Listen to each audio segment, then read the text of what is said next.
Hello guys, welcome back to another unboxing video. As for today's unboxing, I'm going to do the unboxing and a quick review of this Google Pixel 4, and it's starting right now.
Now, let's talk about this device, but first, the design and build.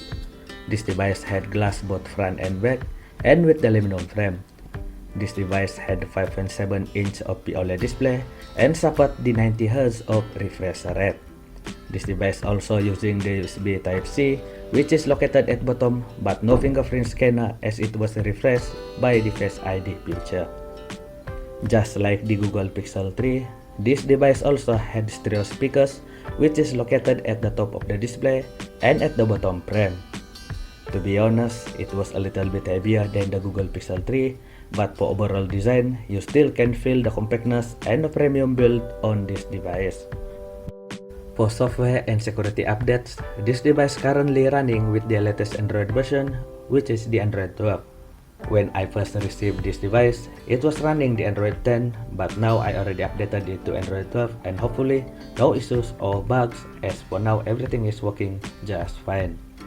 And if you are Pixel 4 or Oppo XL user, your device will still receive a security or Android updates from Google at least until October this year, 2022. So before we talk about the camera, if you like this kind of content, don't forget to hit the like and subscribe button for more tech content video just like this. Thank you. Now, let's talk about the camera. This device had a dual main camera, which is 12 and 2 megapixel for wide angle and 16 megapixels for the telephoto lens. This device also had a dual 8 megapixel front camera, which is pretty cool. One thing that has been improved from the Google Pixel 3 was the main camera and also the camera setting.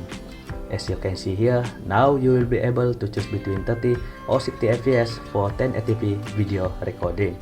But unfortunately, no 60 fps for 4K video recording. For battery, this device had pretty average of battery capacity, which is 2800 mAh of battery capacity. This device supports the 18-watt fast charging and also supports the wireless charging.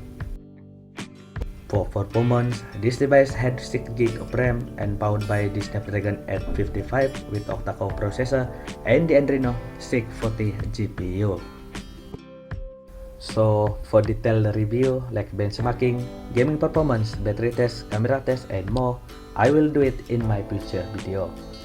If you have any question about this device, let me know in the comment section below.